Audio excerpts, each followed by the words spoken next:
대한민국 육군단 사령부의 아침은 늘 그렇듯 긴장감과 활기가 교차했다. 군단장 이정훈 중장의 집무실 창밖으로 펼쳐진 연병장에는 한낮의 태양이 뜨겁게 내리쬐고 있었지만 그의 얼굴에는 서늘한 결의가 어려 있었다. 책상 위에는 복잡한 작전 지도와 보고서들이 산더미처럼 쌓여 있었지만 그의 시선은 잠시 창밖 먼 곳을 향했다. 이제 막 이등병 계급장을 단 아들 이도윤의 얼굴이 떠올랐다. 잘하고 있겠지 혼잣말처럼 중얼거린 그의 목소리에는 군 최고 지휘관으로서의 위험 대신 평범한 아버지의 걱정이 묻어났다. 아들이 자신과 같은 군인의 길을 선택했을 때 대견함과 동시에 마음 한구석에는 불안감이 자리 잡았다. 혹여나 군단장 아들이라는 꼬리표가 아이에게 부담을 주지 않을까? 평탄한 군 생활을 방해하지 않을까 하는 노파심이었다. 그래서 일부러 자신의 영향력이 미치지 않는 먼 곳의 논산 신병교육대로 보냈고 자대 배치 또한 연고가 없는 강원도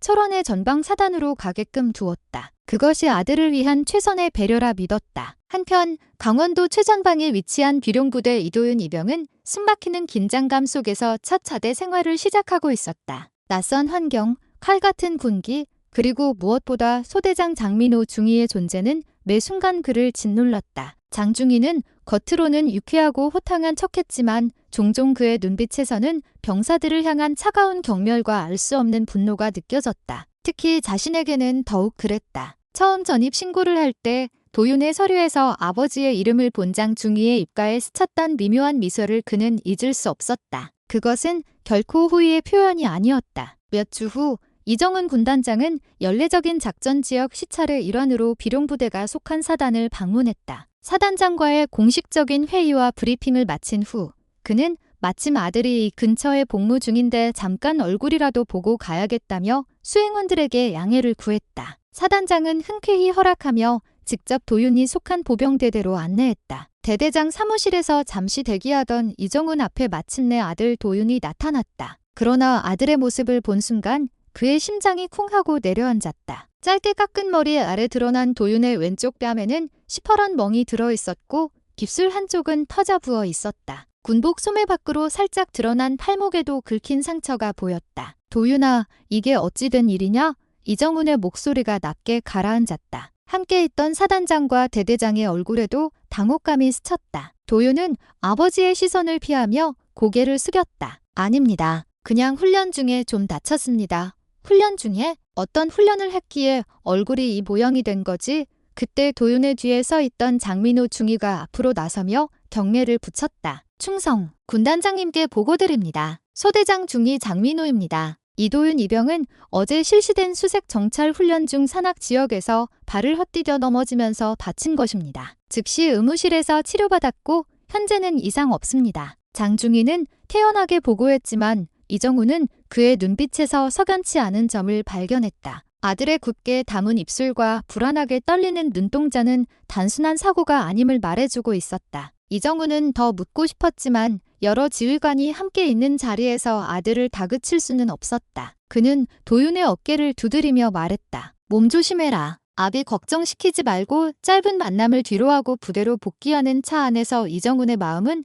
무겁게 가라앉았다. 단순한 사고였다면 도윤의 표정이 저렇게 어두울 리 없었다. 장민호라는 젊은 장교의 기름진 얼굴과 능글맞은 말투도 계속 마음에 걸렸다. 비밀 지령, 어둠 속의 그림자. 군단장실로 돌아온 이정훈은 한동안 아무 말 없이 창밖만 바라보았다. 분노와 불안감이 그의 가슴 속에서 소용돌이쳤다. 아들이 맞았다는 심증은 거의 확신에 가까웠다. 그러나 군단장의 지위를 이용해 아들의 일에 직접 개입하는 것은 스스로 용납할 수 없는 일이었다. 하지만 이대로 모른 척할 수도 없었다. 그것은 아버지로서 그리고 군인으로서 직무유기였다. 고심 끝에 그는 가장 신임이 많은 부하, 정보처 강태영 소령을 호출했다. 강 소령은 이정훈이 오랫동안 지켜봐온 인재로 냉철한 판단력과 뛰어난 정보 수집 능력을 갖추고 있었다. 강 소령, 자네에게 은밀히 부탁할 일이 있네. 이정훈은 낮고 단호한 목소리로 도윤이 복무하는 부대에서 있었던 일과 자신의 의혹을 털어놓았다. 내 아들이 관련된 일이라 조심스럽네. 하지만 단순히 아들 때문만은 아니야. 만약 그 부대의 가혹 행위나 병력 관리에 허점이 있다면 그것은 군 전체의 문제일세. 개인적인 감정은 배제하고 객관적인 사실만을 파악해주게. 지휘 계통을 거치지 않고 철저히 비밀리에 진행해야 하네. 자네 능력이라면 가능하리라 믿네. 강태영 소령은 잠시 놀란 표정을 지었지만 이내 침착하게 대답했다. 군단장님, 명심하겠습니다. 최선을 다해 알아보겠습니다. 그의 눈빛은 흔들림 없이 단단했다. 이정우는 강태영의 어깨를 두드리며 다시 한번 당부했다. 부탁하네. 이건 내 아들을 구하기 위해서가 아니라 군의 썩은 부분을 도려내기 위한 첫걸음이 될 수도 있네. 첫 번째 단서들. 강태영 소령의 조사는 신속하고 은밀하게 시작되었다. 그는 우선 도윤이 속한 부대에서 최근 휴가나 외박을 나온 병사들을 중심으로 탐문 수사를 벌였다. 민간인으로 위장한 채 PC방, 삼겹살집, 동서울터미널 등지에서 자연스럽게 접근해 부대 분위기나 장민호 중위에 대한 이야기를 끌어냈다. 초반에는 뚜렷한 증거를 찾기 어려웠다. 대부분의 병사들은 부대 내 일에 대해 입을 다물었고 몇몇 친장 중위에 대해 카리스마 있다 훈련을 빡세게 시킨다는 피상적인 이야기만 늘어놓았다. 하지만 강태영은 포기하지 않았다. 그는 병사들의 미묘한 표정 변화와 말투에서 숨겨진 진실의 편린들을 감지하려 애썼다. 그러던 중 한 병사로부터 의미 있는 정보를 얻었다. 그는 장민호 중위가 특정 병사들에게 유독 가혹하게 대하며 욕설과 인격 모독적인 발언을 서슴지 않는다는 이야기를 조심스럽게 꺼냈다. 또 한 장 중위가 자신의 마음에 들지 않는 병사들에게는 야간에 불필요한 작업 지시를 내리거나 잠을 재우지 않는 등의 방법으로 괴롭힌다는 소문도 들을 수 있었다. 강태영은 도윤의 동기인 최준혁 이병에게도 접촉을 시도했다. 준혁은 처음에는 극도로 경계하며 아무 말도 하지 않으려 했다. 그의 눈빛에는 두려움이 가득했다. 강태영은 섣불리 다그치지 않고 진심으로 걱정하는 마음을 전달하며 기다렸다. 장민호 중위의 이름이 나오자 준혁의 어깨가 움찔하는 것을 그는 놓치지 않았다. 아직은 때가 아니라고 판단한 강태영은 연락처만 남기고 물러섰다. 작은 균열이 생기기 시작했음을 직감했다. 수면 아래 감춰진 진실이 조금씩 그 모습을 드러내려 하고 있었다. 고통의 시간과 침묵의 이유. 시간을 조금 거슬러 올라가 이도훈 이병이 자대에 전입한 직후부터 장민호 중위의 괴롭힘은 시작되었다. 처음에는 사소한 트집이었다. 관물대 정리 상태, 전투와 광택, 식사 속도 같은 것들로 도윤을 몰아세웠다. 공개적인 장소에서 큰 소리로 질책하며 다른 병사들 앞에서 망신을 주는 일도 잦았다. 야, 이도윤, 내 애비가 군단장이라며? 그래서 군 생활이 만만해 보이냐? 정신 똑바로 안 차려. 장중위는 종종 도윤의 아버지를 들먹이며 그를 자극했다. 도윤은 입술을 깨물며 참았다. 아버지에게 누가 될까 두려웠고 동기들에게 미안했다. 자신 때문에 소대 전체 분위기가 험악해지는 것을 원치 않았다. 괴롭힘의 강도는 점차 심해졌다. 한밤중에 갑자기 도윤을 불러내 자신의 개인적인 퀴즈 심부름을 시키거나 아무런 이유 없이 완전 군장을 하고 연병장을 돌게 했다. 다른 병사들에게는 휴식을 주면서 도윤에게만 잡다한 작업을 떠넘겼다. 한 번은 도윤이 감기 기운으로 몸 상태가 좋지 않다고 보고하자 장중위는 비웃으며 정신력이 빠져서 그렇다. 군단장 아들이 그 정도도 못 버텨서야 쓰겠냐며 더욱 힘든 훈련을 강요했다. 가장 견디기 힘든 것은 인격 모독이었다. 장중위는 도윤의 작은 실수 하나에도 머리는 장식이냐? 폐급 새끼 같은 폭언을 서슴지 않았다. 동료들이 보는 앞에서 무릎을 꿇게 하기도 했다. 도윤은 치욕감에 몸서리쳤지만 그럴수록 더욱 입을 굳게 다물었다. 장중위는 내가 여기서 있었던 일 밖에 나가서 한마디라도 하면 내 동기들 전부 군 생활 편하게 못할 줄 알아라고 협박까지 했다. 도윤은 자신의 고통보다 동료들에게 피해가 갈까봐 두려웠다. 그래서 그는 침묵을 선택했다. 아버지에게 발견된 뺨의 멍은 장중위가 군기가 빠졌다며 사적인 공간에서 주먹을 휘두른 결과였다. 내부의 조력자들, 강태영 소령은 끈질기게 조사를 이어갔다. 그는 장민호 중위가 지휘하는 소대 병사들의 휴가 및 외박 일정, 근무 패턴 등을 면밀히 분석했다. 그러던 중 부소대장 윤성현 중사에 대한 정보를 얻었다. 윤 중사는 원리 원칙을 중시하는 FM 스타일이지만 병사들에게는 인간적으로 대하려고 노력하는 인물로 알려져 있었다. 장중위의 월권 행위에 대해 내심 불만을 품고 있다는 소문도 있었다. 강태영은 윤 중사에게 조심스럽게 접근했다. 처음에는 완강히 부인하던 윤 중사도 강태영의 끈질긴 설득과 군 내부의 자정 능력을 믿고 싶다는 진심 어린 호소에 조금씩 마음을 열기 시작했다. 그는 장중희의 눈을 피해 자신이 몰래 녹음해 두었던 폭언 파일 몇 개와 과거 장중희에게 부당한 대우를 받았던 전역 병사들의 연락처를 익명으로 강태영에게 전달했다. 이것이 제가 할 수 있는 전부입니다. 부디 조심하십시오. 장중희, 보통 내기가 아닙니다. 윤 중사의 목소리는 낮고 떨렸다. 강태영은 그의 용기에 깊은 감사를 표하며 철저한 신분 보장을 약속했다. 며칠 후 강태영에게 한 통의 전화가 걸려왔다. 이도윤 이병의 동기인 최준혁이었다. 준혁은 떨리는 목소리로 드릴 말씀이 있습니다라고 어렵게 입을 열었다. 약속 장소에 나타난 준혁은 그동안 도윤이 겪었던 일들을 상세히 털어놓았다. 그는 장중희가 도윤을 따로 불러내 구타하는 장면을 우연히 목격했으며 도윤이 밤마다 고통스러워하는 모습을 지켜봐야 했다고 고백했다. 그리고 결정적으로 장중희가 도윤에게 폭언을 퍼붓는 장면을 몰래 녹음한 음성 파일을 가지고 있었다. 도윤이가 너무 불쌍합니다. 더 이상 저렇게 힘들어하는 걸 볼 수가 없어요. 하지만 저도 너무 무섭습니다. 준혁의 눈에는 눈물이 그렁그렁했다. 강태영은 그의 어깨를 감싸며 용기를 북돋아 주었다. 내 용기가 진실을 밝히는데 큰 힘이 될 거다. 권력의 그림자. 강태영은 장민호 중위에 대한 신상조사도 병행했다. 장중위는 병사들 앞에서는 강압적이고 폭력적인 모습을 보였지만 상급자들 앞에서는 깍듯하고 사교성 좋은 장교로 행세했다. 그의 인사 기록은 평범했지만 한 가지 눈에 띄는 점이 있었다. 그의 아버지가 전직 차관급 고위 공무원 출신으로 정재계에 상당한 영향력을 가진 인물이라는 사실이었다. 현재는 유력 대기업의 고문으로 활동하며 여전히 막강한 인맥을 자랑하고 있었다. 강태영은 이 사실을 이정훈 군단장에게 보고하며 사건이 생각보다 복잡하게 얽혀 있을 수 있습니다. 장중희가 자신의 배경을 믿고 더욱 아나무인으로 행동했을 가능성이 높습니다라고 분석했다. 이정훈은 착잡한 표정으로 보고를 들었다. 단순한 군 기강 사건이 아니라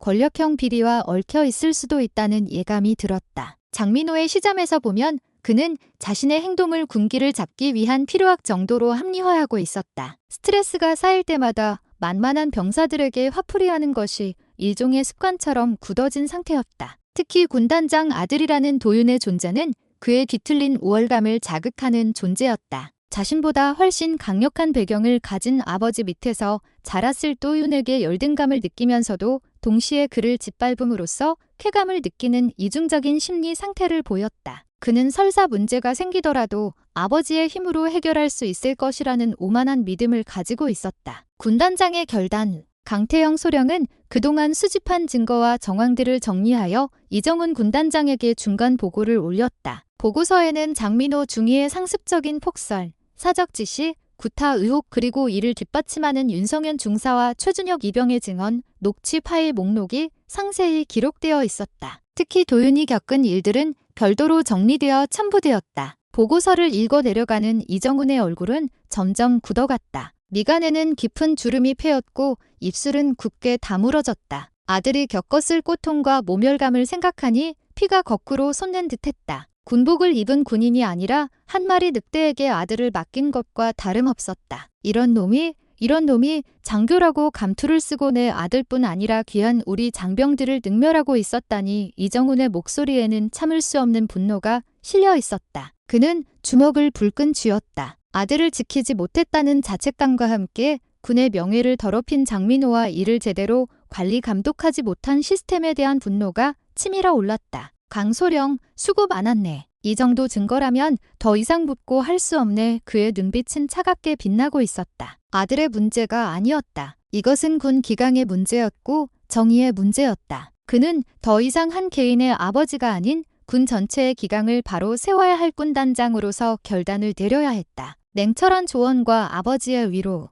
이정훈 군단장의 마음은 들끓는 용암과 같았다. 당장이라도 장민호 중위를 불러내 군복을 벗기고 싶었지만 그는 이성을 잃지 않으려 애썼다. 군단장의 지위를 이용해 사적인 감정을 앞세운다는 비난을 받아서는 안 되었다. 그것은 또 다른 형태의 월권이며 자신이 그토록 혐오하는 군 내부의 부조리를 스스로 저지르는 꼴이 될 수 있었다. 그는 오랜 친구이자 육군본부 법무실에 근무하는 김현우 대령에게 전화를 걸었다. 이정훈과 김현우는 육사 동기이자 막역한 사이로 서로에게 힘든 일이 있을 때마다 조언을 아끼지 않는 관계였다. 이정훈은 조심스럽게 상황을 설명하고 자문을 구했다. 현우야, 내가 지금 굉장히 복잡한 문제에 직면해 있다. 수화기 너머로 김현우의 차분한 목소리가 들려왔다. 형님, 무슨 일이십니까? 말씀해 보십시오. 이정훈은 아들의 일과 장민호 중위의 비위 사실, 그리고 강태영 소령의 비밀 조사 내용까지 상세히 털어놓았다. 김현우는 한참 동안 말없이 듣고 난 후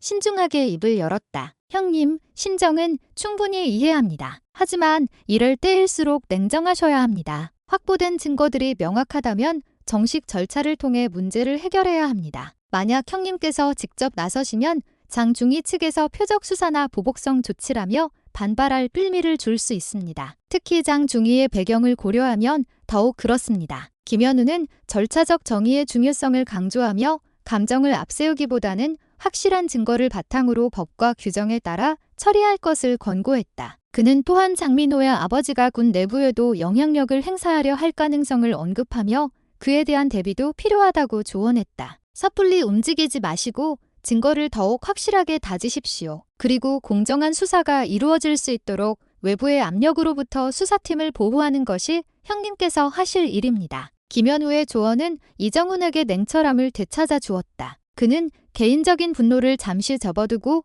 오직 정의 구현이라는 목표에 집중하기로 마음먹었다. 이정훈은 다시 한번 아들 도윤을 만나야겠다고 생각했다. 이번에는 군단장이 아닌 아버지로서 아들의 이야기를 직접 듣고 싶었다. 그는 주말을 이용해 비공식적으로 도윤의 부대 근처 면회실에서 아들을 만났다. 군복이 아닌 사복 차림의 그는 평범한 아버지의 모습이었다. 도윤아, 다 알고 왔다. 네가 겪었을 고통을 생각하면 아비로서 면목이 없다. 이정훈의 진심 어린 사과에 도윤의 눈시울이 붉어졌다. 그동안 혼자서 끙끙 앓았던 서러움이 북받쳐 올랐다. 괜찮습니다. 아버지, 제 걱정은 마십시오. 아니다. 괜찮지 않다는 것 안다. 이제 혼자 힘들어하지 않아도 된다. 아비가, 아니, 이 나라 군대가 너를 지켜줄 것이다. 그러니 네가 겪었던 일들을 솔직하게 이야기해 줄 수 있겠니? 그것이 내 자신을 위해서도 그리고 너와 같은 고통을 겪을지 모르는 다른 전우들을 위해서도 필요한 일이다. 아버지의 따뜻한 눈빛과 진심 어린 말에 도윤은 마침내 용기를 냈다. 그는 장민호 중위에게 당했던 부당한 처사와 폭행, 협박 등을 차분하지만 떨리는 목소리로 털어놓았다. 아버지 앞에서 나약한 모습을 보이고 싶지 않았지만 이제는 진실을 말해야 할 때라고 생각했다. 아버지, 저는 그저 이 문제가 정의롭게 해결되기를 바랍니다. 저 같은 피해자가 다시는 나오지 않았으면 좋겠습니다. 도윤의 마지막 말은 이정훈의 가슴을 깊이 울렸다. 아들은 이미 고통 속에서 한 뼘 더 성장해 있었다. 이정훈은 아들의 손을 굳게 잡으며 약속했다. 그래, 아들아, 반드시 그렇게 될 것이다. 이 아비가 약속하마. 내부의 저항과 결정적인 증거, 강태영 소령의 조사가 계속되면서 장민호 중위는 자신을 향한 포위망이 좁혀오고 있음을 감지했다. 그는 불안감을 감추지 못하고 소대원들에게 더욱 신경질적으로 대하며 입단속을 시켰다. 요즘 부대 내에 이상한 소문이 도는데 쓸데없는 말하고 다니는 놈들은 각오해야 할 거다. 그의 목소리에는 노골적인 협박이 담겨 있었다. 한편 도윤이 속한 중대의 중대장 송지훈 대위와 대대장 김민재 중령은 이정훈 군단장의 움직임을 예의주시하고 있었다. 그들은 부대 내에서 불미스러운 사건이 발생하는 것을 극도로 꺼렸으며 특히 군단장이 직접 관련된 사안이라는 점에 큰 부담을 느끼고 있었다. 그들은 강태영 소령의 조사에 비협조적인 태도를 보이거나 부대 자체적으로 조사 중이니 기다려달라며 시간을 끌었다. 김민재 대대장은 장민호 중위의 부친과도 간접적인 연결고리가 있다는 소문이 돌았다. 그는 어떻게든 사건을 축소하거나 덮으려 했고 심지어 이정훈 군단장의 조사가 아들 문제에 대한 과도한 개입이라며 익명으로 상부에 투서를 보내려는 움직임까지 포착되었다. 강태영 소령은 이러한 내부 저항 세력들의 움직임을 주시하며 이정훈 군단장에게 실시간으로 보고했다. 강태영 소령은 포기하지 않았다. 그는 윤성현 중사와 최준혁 이병의 도움을 받아 장민호 중위의 추가적인 비위 사실을 수집하는 데 주력했다. 마침내 결정적인 증거가 확보되었다. 장민호 중위가 생활관에서 도윤에게 폭언을 퍼붓고 윽박지르는 장면이 담긴 짧은 영상이었다. 최준혁 이병이 몰래 휴대폰으로 촬영한 것으로 화질은 좋지 않았지만 장중위의 목소리와 행동은 명확하게 식별 가능했다. 또한 윤성현 중사는 장중희가 과거에도 유사한 방식으로 다른 병사들을 괴롭혔다는 구체적인 진술서를 여러 명으로부터 받아냈다. 이정훈 군단장은 이 모든 증거를 검토한 후 더 이상 지체할 시간이 없다고 판단했다. 그는 김민재 대대장을 직접 군단장실로 호출했다. 김충령은 잔뜩 긴장한 표정으로 이정훈 앞에 섰다. 이정훈은 책상 위에 증거 자료들을 펼쳐놓으며 냉정한 목소리로 말했다. 김 대대장, 기관의 부대에서 벌어지고 있는 일들에 대해 어디까지 알고 있나? 김충령은 식은땀을 흘리며 변명하려 했지만 이정훈은 그의 말을 잘랐다. 더 이상 변명은 듣고 싶지 않네. 이 증거들이 모든 것을 말해주고 있네. 장민호 중위의 만행은 이미 도를 넘었어. 이것은 단순한 군기문란이 아니라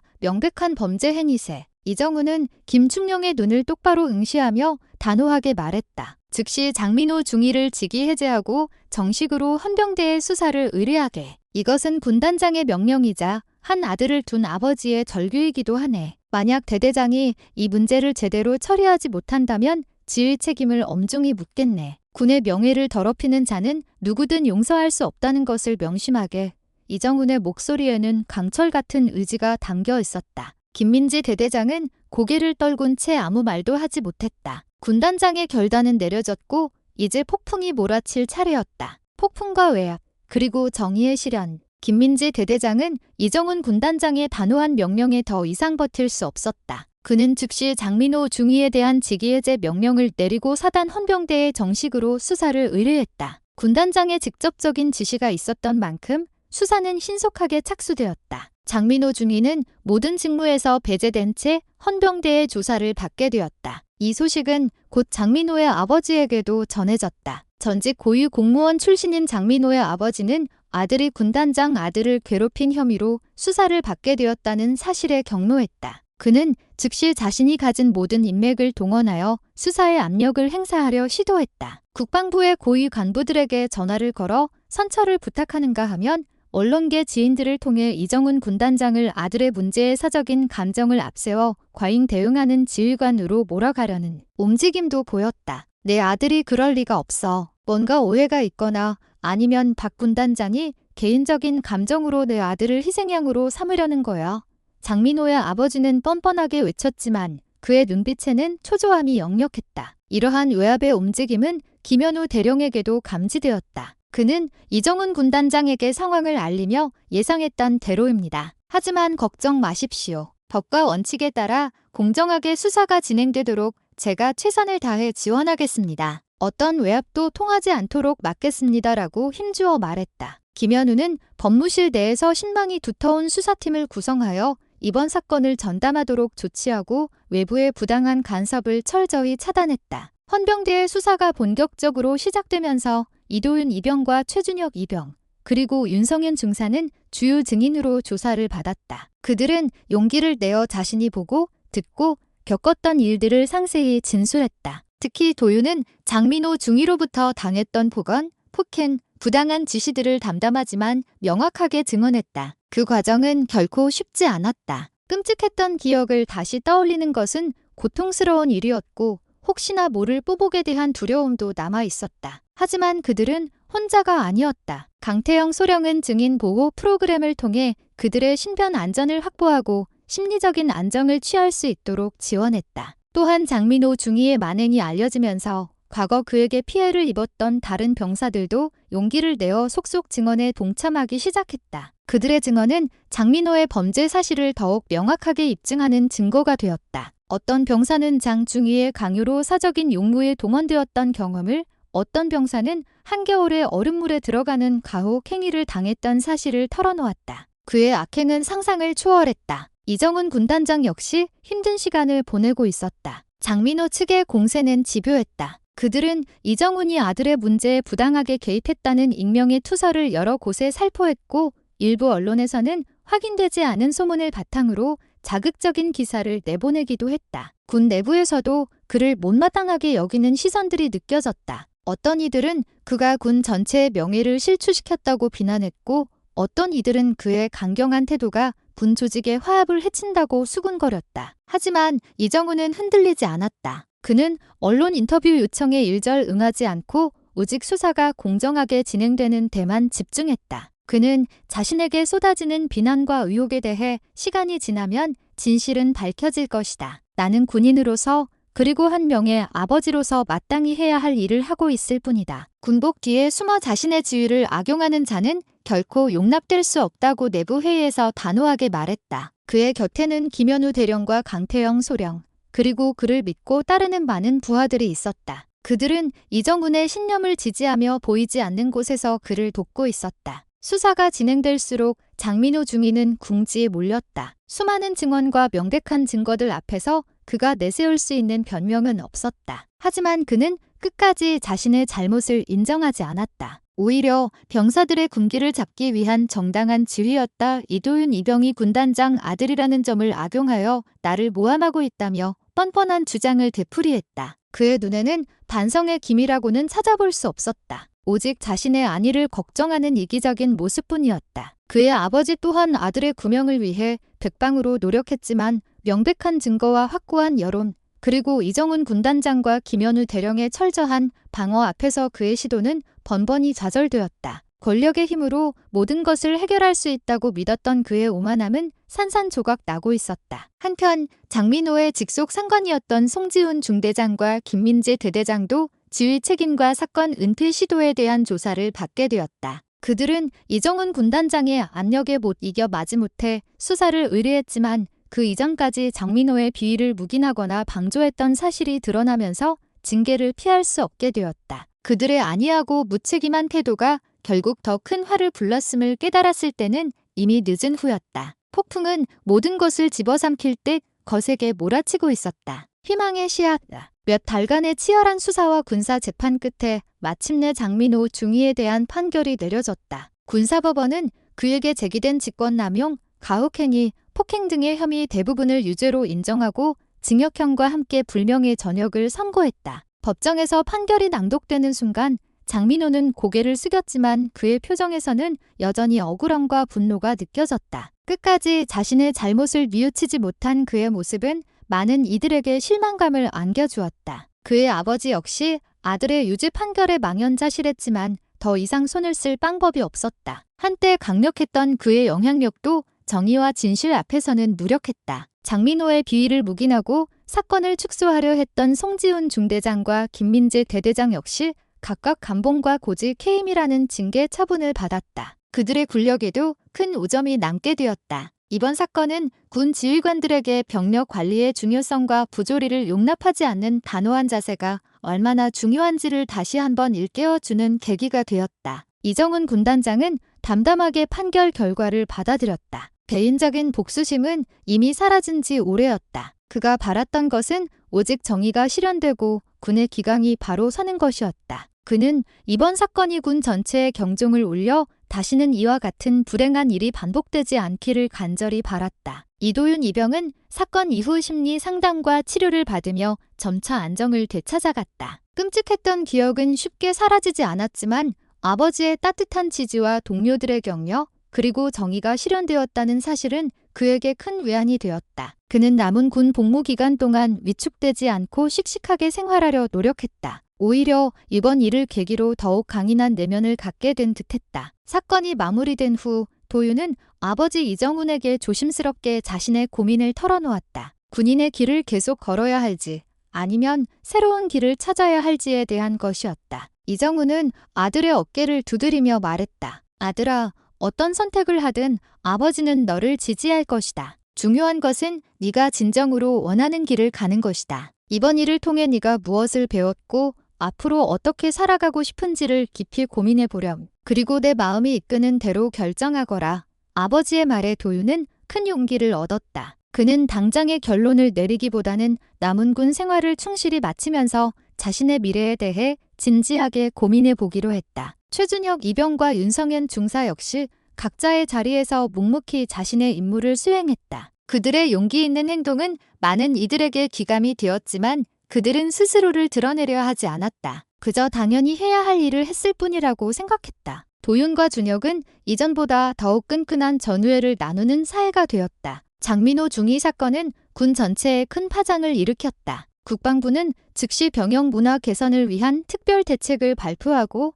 전 부대를 대상으로 가혹 행위 및 부조리 실태에 대한 대대적인 점검에 착수했다. 지휘관들의 책임을 강화하고 피해자 보호 시스템을 확충하는 방안도 마련되었다. 물론 이러한 조치들이 하루아침에 모든 문제를 해결할 수는 없을 것이다. 하지만 분명한 것은 이번 사건을 계기로 군 내부에서도 변화의 목소리가 높아지기 시작했다는 점이다. 병사들의 인권을 존중하고 보다 건강한 병영 문화를 만들어야 한다는 공감대가 형성되었다. 이정훈 군단장은 이번 사건을 처리하는 과정에서 많은 어려움을 겪었지만 그의 단호한 의지와 원칙을 지키려는 노력은 군 내부에 신선한 충격을 주었다. 그는 지휘관 회의에서 우리는 국가와 국민을 지키는 군인이지 약한 병사들 위에 군림하는 폭군이 아니다. 강철 같은 군기는 서로 존중하고 신뢰하는 건강한 관계 속에서 나오는 것임을 명심해야 한다고 강조했다. 그의 진심 어린 발언은 많은 지휘관들의 마음을 움직였다. 몇 년의 시간이 흘렀다. 이도윤은 건강하게 군 복무를 마치고 사회로 돌아와 자신이 원하던 건축학을 공부하며 새로운 꿈을 키워가고 있었다. 군에서 겪었던 아픈 경험은 그에게 깊은 상처를 남겼지만 동시에 타인의 아픔에 공감하고 정의를 위해 목소리를 낼 줄 아는 성숙한 인간으로 성장시키는 밑거름이 되었다. 그는 가끔 아버지와 함께 군 시절 이야기를 나누며 웃기도 하고 진지한 고민을 상담하기도 했다. 이정훈 장군은 여전히 군복을 입고 국가 안보를 위해 헌신하고 있었다. 그는 이전보다 더욱 따뜻하고 세심한 리더십으로 부하들을 대했고 병사들의 목소리에 귀 기울이는 지휘관으로 존경받았다. 그의 집무실 한쪽에 있는 작은 모형 건물은 도윤이 직접 디자인하고 만든 것으로 아들이 아버지에게 보내는 무언의 응원이자 미래에 대한 희망의 상징이었다. 군 내부의 부조리가 완전히 사라졌다고 말하기는 어려울 것이다. 하지만 어딘가에서는 여전히 윤성현 중사처럼 양심의 목소리를 내려는 이들이 있을 것이고 최준혁 이병처럼 친구의 아픔을 외면하지 않는 용기 있는 젊은이들이 있을 것이다. 그리고 이정훈 장군처럼 개인의 안위보다 정의와 원칙을 우선시하는 지도자가 그들을 지지하고 이끌어줄 것이다. 강철 군화 아래 숨겨졌던 진실은 한 아버지의 분노와 아들의 용기, 그리고 이름 없는 조력자들의 헌신으로 세상에 드러났다. 그 과정은 고통스럽고 험난했지만 그 폭풍이 지나간 자리에는 작지만 단단한 희망의 씨앗이 뿌려졌다. 그 씨앗은 언젠가 울창한 숲을 이루어 더 이상 강철 군화에 짓밟히는 고통 없는